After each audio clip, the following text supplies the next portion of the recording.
রাজ্যের প্রতিটি জায়গায় চুরিকাণ্ড সংঘটিত হচ্ছে। প্রায় প্রতিদিন সংবাদ শিরোনামে থাকছে চুরিকাণ্ড। আবারও একই ছবি, চুরিকাণ্ড। একই রাতে চোরের উপদ্রবে দেখা গেছে যে বেশ কয়েকটি জায়গায় চুরিকাণ্ড।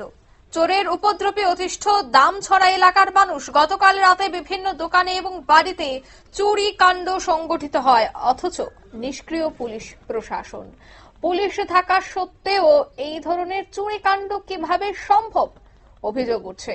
বিস্তারিত সেই বিষয়ে জানবো। টেলিফোন লাইনে যুক্ত হয়ে গেছে, দুঃখিত, এই বিষয়ে কি বলছেন সংশ্লিষ্টরা শোনাবো। আমার নাম সচিন চড়াই, আমি এখানে কনস্ট্রাকশন করাইতেছি। আর কনস্ট্রাকশন করানোর সময় আমার রড এখানে আসলো। রডটা আজকে সকালে আনুমানিক 3টা-4টা নাগাদ আমার রড এক বান্ডিল দুইজন চুর লয়া গেছে, লয়া গিয়া এখানে বাঙ্গাচুরার এখানে দিয়া দিছে। এটা কোন জায়গা? এটা দামছড়া মোটর স্ট্যান্ড। এরপরে আমি গিয়া রড আনছি। আচ্ছা। আর রাস্তাঘাটে যারা মর্নিং ওয়াক করতেছে তারাও দেখছে যে আমার রড দুইজন লোক কান্দে করে লইয়া গেছে। এরপরে এরা আমারে ফোন করছে। ফোন করার পরে আমি গিয়া তৎক্ষণাৎ আইয়া আমার মিস্ত্রি সহ আমি গিয়া দরিয়া রডটা লই আইছি। এরপরে পুলিশে ইনফর্ম করছি। চোর ধরা পড়ছে না? চোর ধরা পড়ছে। চোর পুলিশের গাড়িতে লইয়া গেছে। এখন ট্রাক চুরি লইছে, 17 কেজি কাঁচামরিচ লইছে, 17 কেজি উস্তা লইছে, 10 কেজি শুকনা মরিচ লইছে, আর তেল 14 লিটার স্কুটার লইয়া গেছে আজকে রাত্রে। জিনিস কোনখানে আছে, কোন জায়গায় আছে?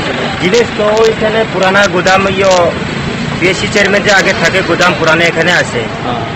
এখানে বিল্ডিং তো উঠিয়া লইয়া গেছে। আর কার কার কি আছে?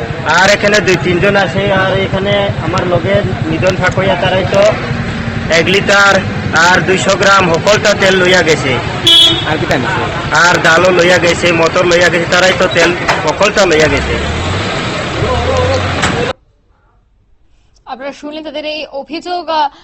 বেশ কিছু জিনিসপত্র, এমনকি নির্মীয়মান সামগ্রী চুরি করে নিয়ে যাওয়ার অভিযোগ উঠেছে বেশ কিছু চোরের বিরুদ্ধে। এবং একটি ছবিও ইতিমধ্যে ভাইরাল হয়েছে, যেখানে দুজন একটি রডের পুরো স্ট্রাইক নিয়ে সেখান থেকে যাচ্ছিল। যদিও সঙ্গে সঙ্গে তাদেরকে ধরা হয় এবং সেই চোরকে আটকও করা হয়, তবে পুলিশি টহল থাকার পরেও কিভাবে এ ধরনের চুরিকাণ্ড সংঘটিত হচ্ছে তা নিয়ে কিন্তু প্রশ্ন উঠছে জনমনে। নিয়ে নিচ্ছে ছোট্ট একটি বিজ্ঞাপন বিরতির, সঙ্গে থাকুন।